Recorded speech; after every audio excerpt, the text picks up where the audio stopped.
हाय दोस्तों, good afternoon. स्वागत है आपका आईपी कोचिंग क्लासेस में। आज की वीडियो में अपन बात करेंगे भारत का निर्वाचन आयोग या election commission of India, national election commission. आपको पता होना चाहिए कि इलेक्शन कमीशन स्टेट में भी होता है और सेंट्रल में भी होता है। राज्य का जो चुनाव आयोग होता है दोस्तों, उसका काम केवल पंचायती और नगर पालिका के चुनाव कराना होता है। मुख्यमंत्री के जो चुनाव होते हैं वो चुनाव दोस्तों राष्ट्रीय निर्वाचन आयोग ही कराता है, यानी कि भारत का निर्वाचन आयोग। जो प्रधानमंत्री के चुनाव होते हैं, मुख्य चुनाव, आम चुनाव, वो जो चुनाव आयोग कराता है वही चुनाव आयोग दोस्तों स्टेट के इलेक्शन भी वही कराता है। तो आइए चर्चा करते हैं। भारत का निर्वाचन आयोग एक स्वायत्त और अर्ध न्यायिक निकाय है या संस्थान है, जिसका गठन भारत में स्वतंत्र एवं निष्पक्ष रूप से विभिन्न भारत के प्रतिनिधिक संस्थानों में प्रतिनिधि चुनने के लिए किया गया था दोस्तों। तो भारतीय चुनाव आयोग की स्थापना 25 जनवरी 1950 को की गई थी। देखिए यहाँ पे लिखा हुआ है 25 जनवरी 1950। अब किस रूप में मनाया जाता है दोस्तों, एक फैक्ट है। अब ये राष्ट्रीय मतदाता दिवस के रूप में मनाया जाता है दोस्तों। जो इसकी गठन की दिनांक है 25 जनवरी। 25 जनवरी को अब हम कौन सा दिवस मनाते हैं, राष्ट्रीय मतदाता दिवस। ये इसका मुख्यालय नई दिल्ली में है, अशोक रोड पर दोस्तों।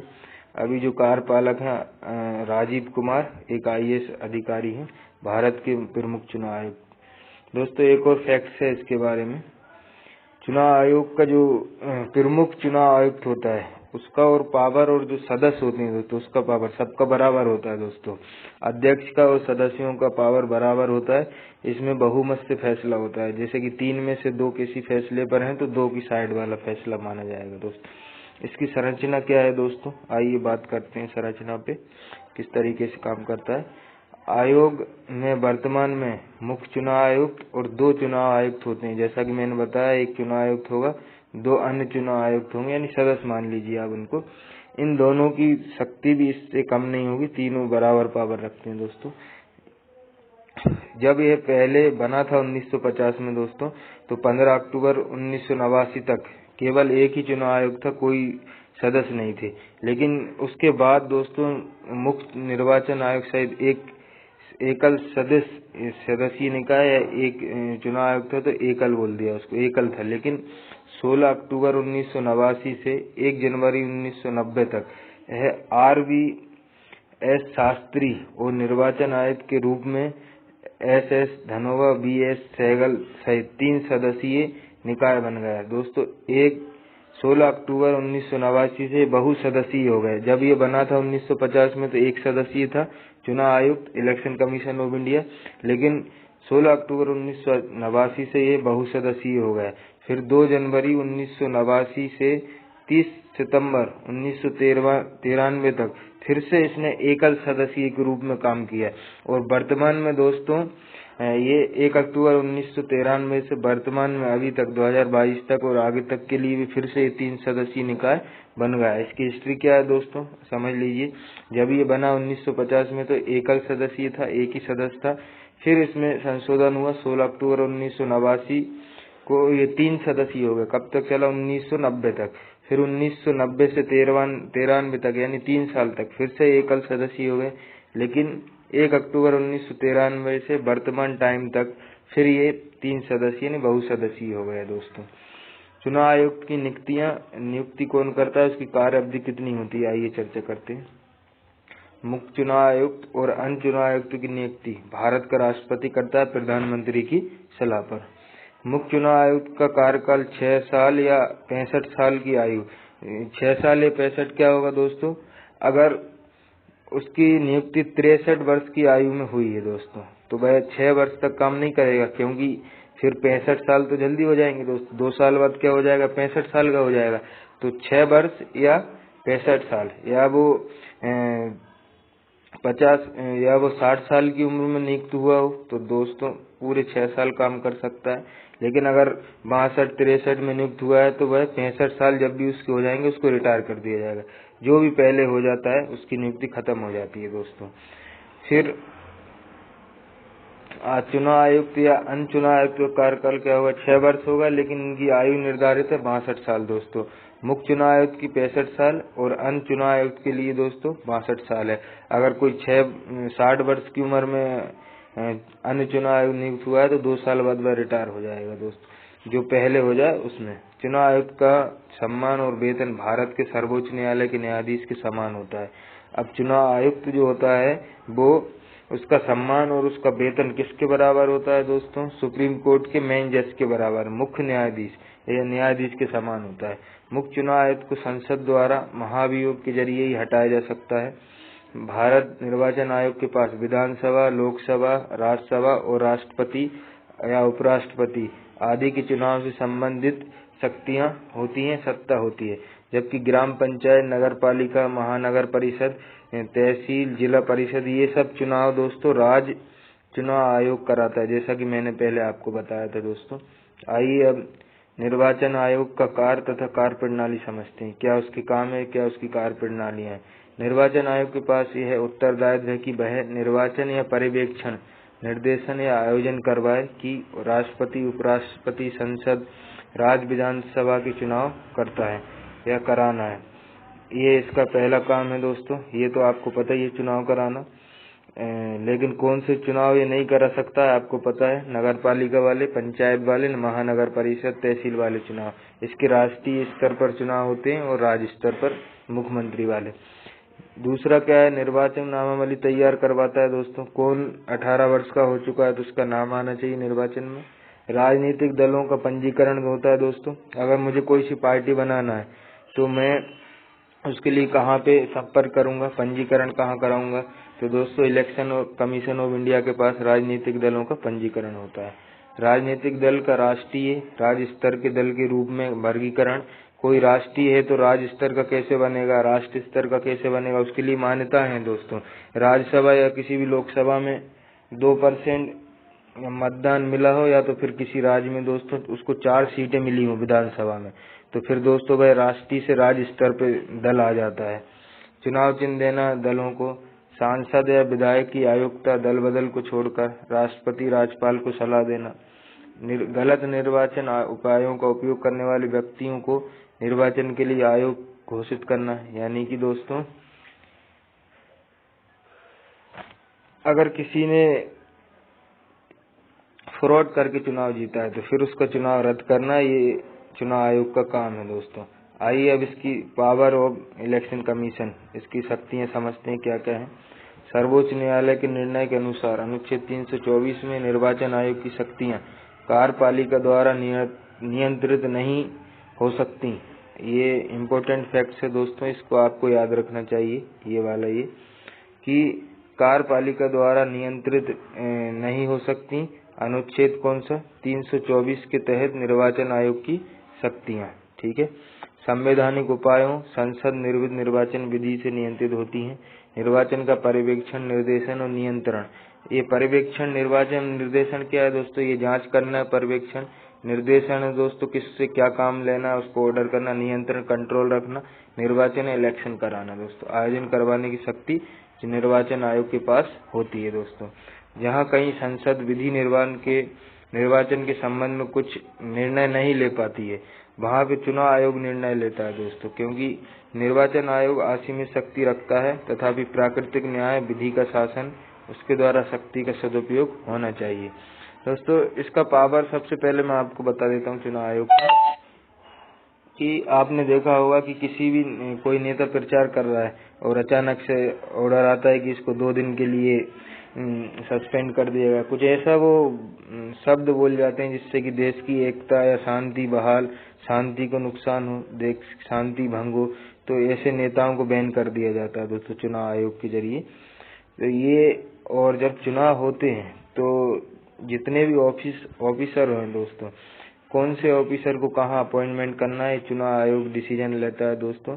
चुनाव कराने में जो कर्मचारी हैं राष्ट्र के, आंगनबाड़ी तक के कर्मचारी, स्कूल के कर्मचारी, डिस्ट्रिक्ट मजिस्ट्रेट के अंदर काम करते हैं। डिस्ट्रिक्ट मजिस्ट्रेट पूरी जिम्मेदारी के साथ उस राज्य में, उस जिले में अपना निर्वाचन संपन्न कराता है। क्योंकि ये जब भी चुनाव चलते हैं दोस्तों, राज्य के सभी कर्मचारी चुनाव आयोग के पावर के अंदर काम करते हैं, उसके निर्देशन में काम करते हैं, जिसको चुनाव आयोग ने अपॉइंट किया है दोस्तों। ओनली वह अधिकारी चुनाव आयोग के ऑर्डर पे काम करेगा, उस टाइम पे राज्य सरकार के ऑर्डर पे नहीं करता है दोस्तों। सुप्रीम कोर्ट ने भी उसकी शक्तियों की व्याख्या करते हुए उसकी मतलब इलेक्शन कमीशन ऑफ इंडिया की कहा है कि वह एकमात्र अधिकरण है जो चुनाव कार्यक्रम निर्धारित करे। चुनाव करवाना केवल उसी का काम है। जनप्रतिनिधि अधिनियम 1951 का अनुच्छेद 14-15 भी राष्ट्रपति राज्यपाल के निर्वाचन अधिसूचना जारी करने का अधिकार निर्वाचन आयोग की सलाह के अनुरूप ही जारी करने का अधिकार देते हैं। भारत के निर्वाचन में कब कब सुधार हुआ है दोस्तों? ये सबसे इम्पोर्टेंट सुधार है जो आप देख पा रहे हैं, ये फर्स्ट नंबर का दोस्तों ये वाला सुधार। क्योंकि जब मतदान की आयु पहले 21 वर्ष थी दोस्तों, पहले 21 वर्ष थी। अगर कोई 21 साल का है जब ही चुनाव में वोट कर सकता है। लेकिन जब 18 वर्ष कर दी गई तो ये कब हुआ दोस्तों? निर्वाचन सुधार के अंदर प्रथम चरण के अंदर हुआ। ये प्रथम चरण कब से कब तक का इसको याद रखना है, 1950 से 1996 तक इसको चुनाव निर्वाचन में प्रथम सुधार का टाइम कहा जाता है। तो प्रथम चरण में क्या क्या हुआ? पहले नंबर पर तो 18 वर्ष आयु निर्धारित कर दी गई। कौन सा संविधान संशोधन हुआ इसके लिए? 61वां संविधान संशोधन हुआ, जिसके तहत फिर 21 से 18 वर्ष आयु कर दी गई। ये हुआ था दोस्तों राजीव गांधी जी के टाइम पे। दूसरा क्या हुआ? फोटो वाला पहचान पत्र आया। पहले फोटो नहीं होते होंगे, अब पहचान पत्र में फोटो हुआ। तीसरा ईवीएम को उपयोग बढ़ा।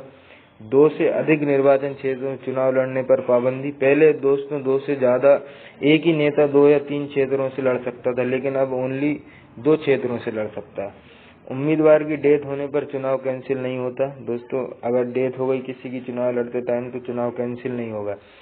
फिर सेकंड रिफॉर्म कब हुआ दोस्तों? द्वितीय चरण 1996 से 2000 तक।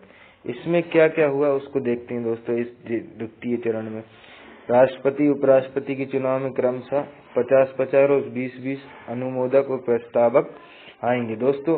अगर कोई राष्ट्रपति का चुनाव लड़ना चाहता है तो उसके लिए 50 समर्थक होना बहुत जरूरी है दोस्तों।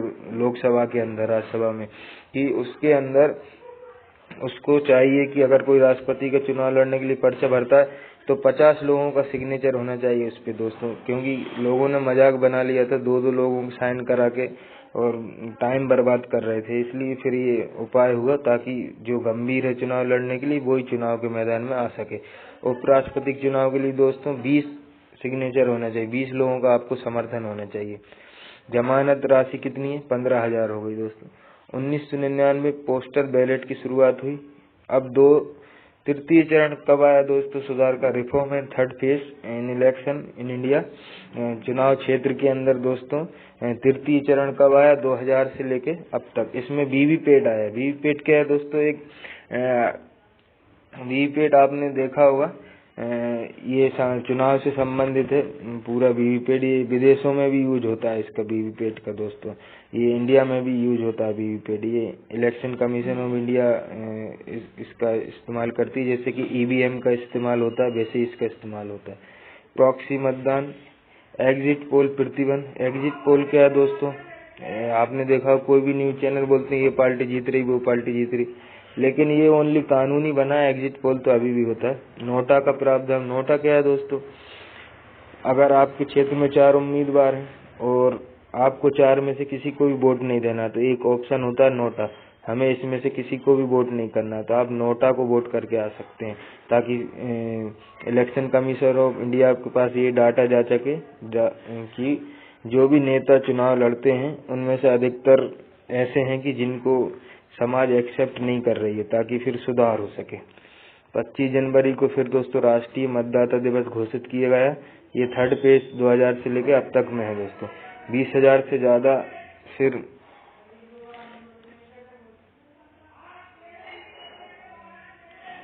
25 जनवरी हो गए दोस्तों। 25 जनवरी को राष्ट्रीय मतदाता दिवस मनाया जाता है दोस्तों। फिर 20,000 से ज्यादा चुनाव, ये क्लियर नहीं आ रहा है, कुछ और लिखा होगा इसमें।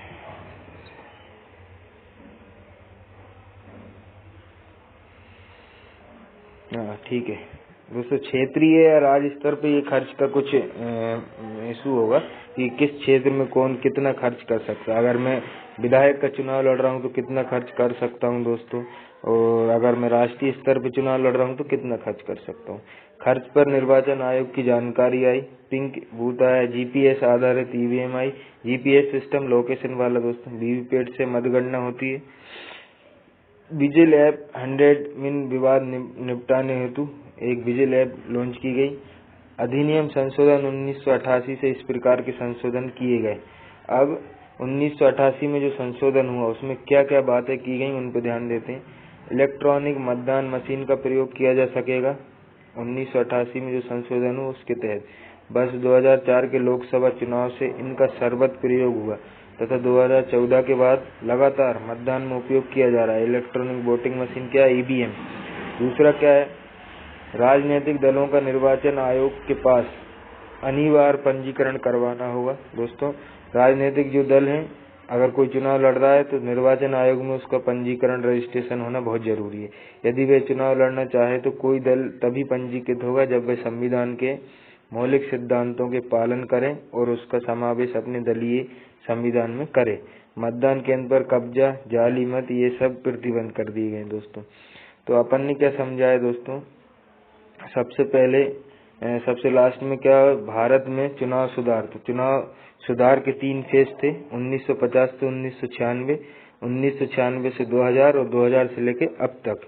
दोस्तों, ये जो सबसे पहला फेज था, प्रथम चरण 1950 1996, इसमें सबसे पहला जो ऑप्शन है इसको याद रखना है। एक क्वेश्चन पूछ लिया जाता है। मतदान की आयु 18 वर्ष 21 से 18 कर दी गई। कौन सा अधिनियम संशोधित था? तो 61वां संशोधन अधिनियम था दोस्तों, ठीक है। फिर उसके बाद हमने चुनाव आयोग की शक्तियां समझी कि भाई किसी भी चुनाव आयोग की शक्तियां क्या होंगी। भाई किसी भी नेता पर प्रतिबंध लगा सकता है, किसी भी निर्वाचन क्षेत्र को अवैध घोषित कर सकता है अगर वहां पे गैर कानूनी गतिविधियां हों। अगर किसी दल ने पूरी मान्यता के लिए पंजीकरण नहीं करा तो उसको रद्द कर सकता है। चुनाव प्रचार में कौन सी भाषा का यूज करना है, ये चुनाव आयोग की शक्तियां हैं। कार्य में क्या होगा दोस्तों? तो चुनाव आयोग का क्या कार्य है? काम के अंदर ये जिस भी राज्य में चुनाव हो रहा है दोस्तों, उस राज्य से उसके राज्य के कर्मचारियों को सिलेक्ट करते हैं, किससे क्या काम कराना, उसको जिम्मेदारी सौंपते हैं और पूरे काम कराते हैं। चुनाव आयोग की नियुक्ति आपको पता है दोस्तों, बताई थी जैसे कि मैंने। या तो मुख्य जो चुनाव आयुक्त होता है वो 65 साल की उम्र तक या 6 वर्ष तक रह सकता है दोस्तों, जो भी पहले हो जाए। और जो अन्य चुनाव आयुक्त होंगे वो 6 वर्ष तक या 62 साल, जो भी पहले हो जाए दोस्तों। सबसे ज्यादा इम्पोर्टेंट आर्टिकल क्या होगा दोस्तों इससे संबंधित? 324। अगर आपको याद रखना, इलेक्शन कमीशन ऑफ इंडिया से संबंधित एक तो अधिनियम याद होना चाहिए, उसके प्रावधान, और दूसरा कौन सा अनुच्छेद है, तो अनुच्छेद नंबर 324। और अधिनियम क्या है? जनप्रतिनिधि अधिनियम 1951। तो 1951 जो जनप्रतिनिधि अधिनियम है, इससे संबंधित 1 या 2 क्वेश्चन जरूर आते ही हैं दोस्तों, हर साल आते हैं। तो इसकी संरचना समझी हमने, इसका काम समझा दोस्तों, फिर इसका नियुक्तियां समझी, और फिर इसका काम समझा, फिर निर्वाचन आयोग की शक्तियां समझी, फिर अपन ने भारत में निर्वाचन सुधार हुए वो समझा। दोस्तों, आज की वीडियो में इलेक्शन कमीशन पर इतना ही। अगर आपको वीडियो अच्छी लगे तो please like share and subscribe my channel. Thank you so much.